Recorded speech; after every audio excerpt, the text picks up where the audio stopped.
Voici quelques exercices d'intégration par partie. On commence avec l'intégrale suivante, l'intégrale de x cube fois ln de x dx.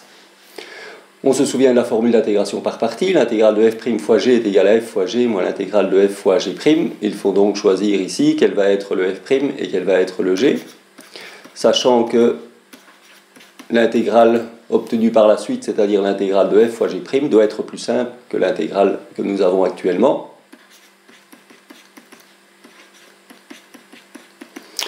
Alors ici, on n'a pas vraiment le choix, puisque si on met ln de x comme f', on ne connaît pas une primitive de ln de x, et donc on ne sait pas compléter le calcul d'intégration. On va donc mettre ln de x comme étant g.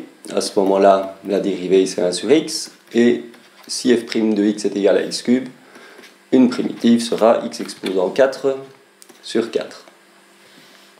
La formule d'intégration par partie donne donc ceci, f fois g, x4 sur 4 ln de x, moins l'intégrale de f fois g', c'est-à-dire x4 sur 4, fois 1 sur x, dx. On peut simplifier l'intégrale ici, et on obtiendra x cube dans l'intégrale. On peut sortir le quart de l'intégrale, ce qui donne x4 sur 4 fois ln de x, moins 1 quart, intégrale de x4 sur x nous donne x cube, dx. Et on obtient donc enfin x4 sur 4 fois ln de x, moins 1 quart, x4 sur 4, plus une constante, c'est-à-dire x4 sur 4 ln de x, moins x4 sur 16, plus k.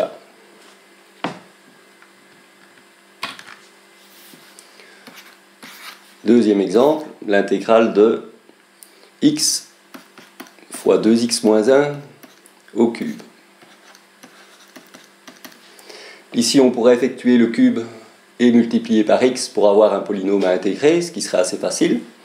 Effectuer le cube n'est quand même pas si facile que ça, il faut connaître la formule. On va quand même essayer ici avec une intégration par partie, et donc on a besoin de choisir f' et g pour obtenir ensuite f et g'. Et ici, comme très souvent, on va dériver x pour obtenir 1 comme dérivée, et on aura f' est égal à 2x moins 1 au cube. Et ici, il faut donc trouver une primitive de 2x moins 1 au cube, c'est-à-dire calculer l'intégrale de 2x moins 1 au cube.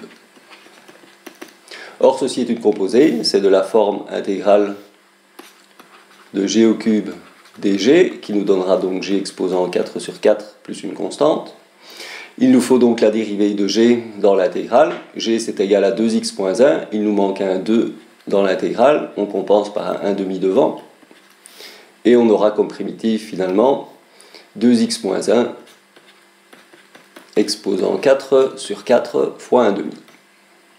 La constante ici n'est pas nécessaire puisqu'on cherche juste une primitive et non toutes les primitives. La formule d'intégration par partie nous donne alors f fois g, c'est-à-dire x fois 2x moins 1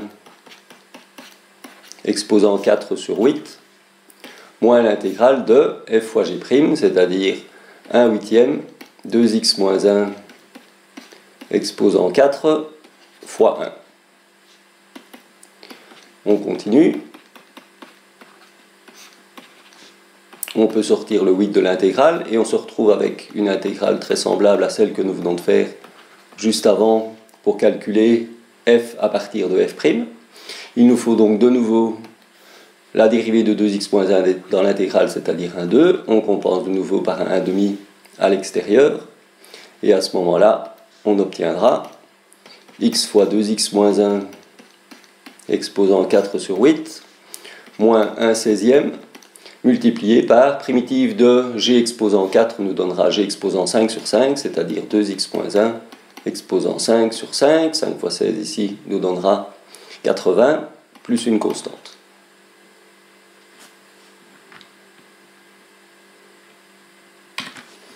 Troisième intégrale, l'intégrale de x carré fois sinus de x. On a déjà fait une intégrale semblable dans les premiers exemples, c'était simplement x fois sinus x, et donc on sait quel choix il faut faire ici. On va prendre sinus x comme étant f' et x carré comme étant g de x. À ce moment-là, f de x est égal à moins cosinus x et g' est égal à 2x. Ce qui nous donne donc f fois g moins x carré fois cosinus x moins l'intégrale de f fois g' moins cosinus x fois 2x, c'est-à-dire moins 2x cosinus x dx. On peut sortir le moins 2 de l'intégrale, on obtient alors moins x carré cosinus x, moins plus 2 intégrale de x fois cosinus x dx. Et on se retrouve avec cette intégrale-ci, qui ressemble très fort à l'intégrale dont j'ai parlé tout à l'heure, c'est-à-dire l'intégrale de x fois sinus x, c'est-à-dire que cette intégrale-ci se fait par partie. Et donc on va calculer cette intégrale finalement en utilisant l'intégration par partie 2 fois de suite. On voit qu'en 2 fois, on va dériver x carré, ça devient une première fois 2x, on redérive, ça devient 2, et cette expression x carré a disparu de l'intégrale, il nous restera juste soit un sinus, soit un cosinus.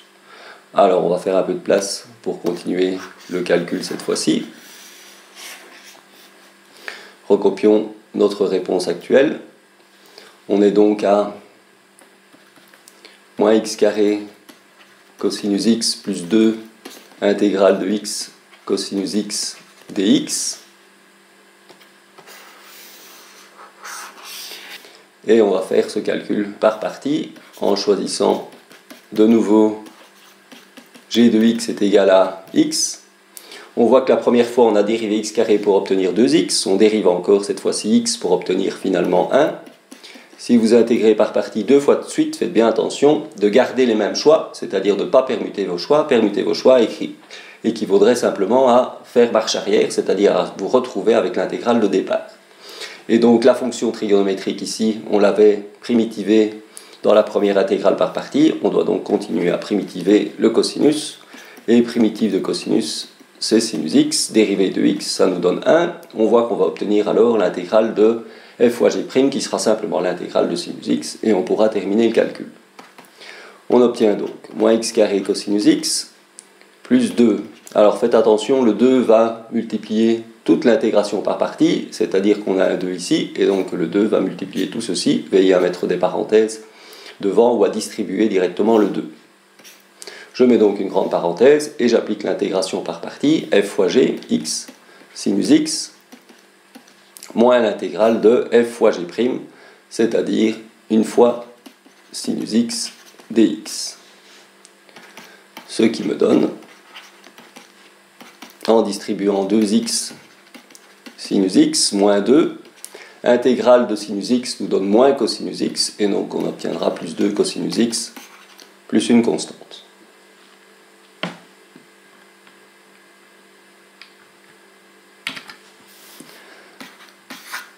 Numéro 4, l'intégrale de x arc tangente x, cette intégrale-là est pour les maths 6 heures. On doit choisir f' de x et g de x. On n'a pas vraiment le choix ici non plus parce qu'on ne connaît pas une primitive de arc tangente, et donc il faut dériver l'arc tangente et primitiver x, ce qui nous donne f est égal à x carré sur 2, et la dérivée de l'arc tangente nous donne 1 sur 1 plus x carré. La formule nous donne alors f fois g, x carré sur 2, arc tangente x, moins l'intégrale de x carré sur 2 fois 1 sur 1 plus x carré dx, c'est-à-dire f fois g'. L'intégrale que l'on obtient ici n'est pas spécialement simple, on peut en tout cas sortir le 1/2, et on obtient à ce moment-là x carré sur 1 plus x carré dx. Pour ce type d'intégrale de quotient de polynôme, il y a une méthode générale que nous verrons peut-être par la suite. Le principe en fait consiste simplement à effectuer la division de polynômes, c'est-à-dire diviser x carré par 1 plus x carré, mais on peut le faire ici sans utiliser une division euclidienne, simplement en ajoutant 1 et en soustrayant 1 juste derrière. On voit à ce moment-là qu'on va découper l'intégrale en deux parties ici, et on obtiendra donc x carré sur 2, arc tangente de x, moins 1/2, intégrale de x carré plus 1 sur x carré plus 1 nous donnera 1, moins 1 sur 1 plus x carré, Si vous ne voyez pas très bien ce que j'ai fait ici, remettez ceci au même dénominateur, cela donne 1 plus x carré moins 1, c'est-à-dire x carré sur 1 plus x carré, on a bien la même chose. Et finalement, on obtiendra intégrale de 1 nous donne x, avec un moins 1 demi devant, cela donne moins x demi, moins moins plus 1 demi, et il nous reste l'intégrale de 1 sur 1 plus x carré, qui est tout simplement arc tangente x plus une constante.